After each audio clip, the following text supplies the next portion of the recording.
6 राज्यों की 7 विधानसभा सीटों पर हुए उपचुनाव के नतीजे सामने आ चुके हैं और इन उपचुनावों ने बीजेपी को जबरदस्त झटका दिया है।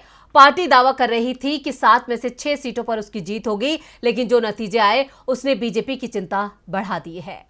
6 राज्यों की 7 विधानसभा सीटों के नतीजे आ चुके हैं और नतीजों ने बीजेपी की नींद उड़ा दी है।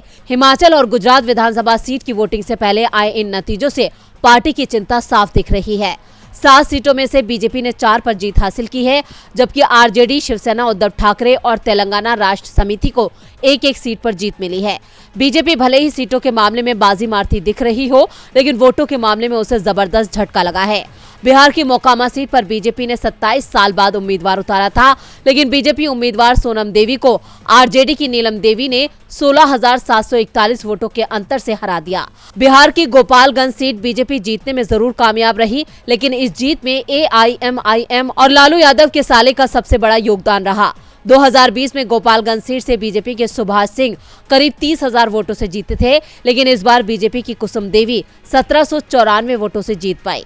2 साल में बीजेपी का वोट घट गया है, जबकि इस सीट पर कुसुम देवी को सहानुभूति लहर का भी फायदा मिला। गोपालगंज सीट पर तेजस्वी यादव की मामी और बीएसपी उम्मीदवार इंद्राणी देवी को 8,853 और AIMIM उम्मीदवार अब्दुल सलाम को 12,212 वोट मिले। महाराष्ट्र की अंधेरी ईस्ट सीट पर तो बीजेपी ने अपने उम्मीदवार के नाम का ऐलान करने के बाद भी उसे मैदान से हटा लिया था, क्योंकि पार्टी की हार तय दिखाई दे रही थी। BMC चुनाव से पहले बीजेपी मुंबई की सीट पर हार का झटका झेलने को तैयार नहीं थी, इसलिए अपने उम्मीदवार का नाम वापस ले लिया।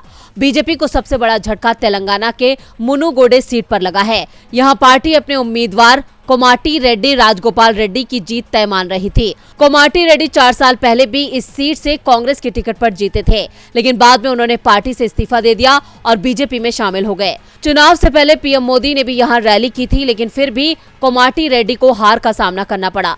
मुनुगोडे सीट पर टीआरएस के कुंसु कुंटला प्रभाकर रेड्डी ने जीत हासिल की है। बीजेपी को हरियाणा के आदमपुर सीट पर जीत मिली, लेकिन जीत में बीजेपी का योगदान कम और भजनलाल परिवार का ज्यादा रहा है, क्योंकि ये सीट भजनलाल परिवार के खाते में ही जाती रही है और बीजेपी ने यहां से भजनलाल के पोते भव्य विश्नोई को टिकट दिया था। यूपी की गोला गोकर्णनाथ सीट पर बीजेपी को जीत सहानुभूति की लहर पर सवार होकर मिली है। बीजेपी के लिए सबसे बड़ी राहत उड़ीसा की धामनगर से मिली, जहां बीजेपी ने बीजेडी से सीट छीन ली है। DB लाइव की रिपोर्ट।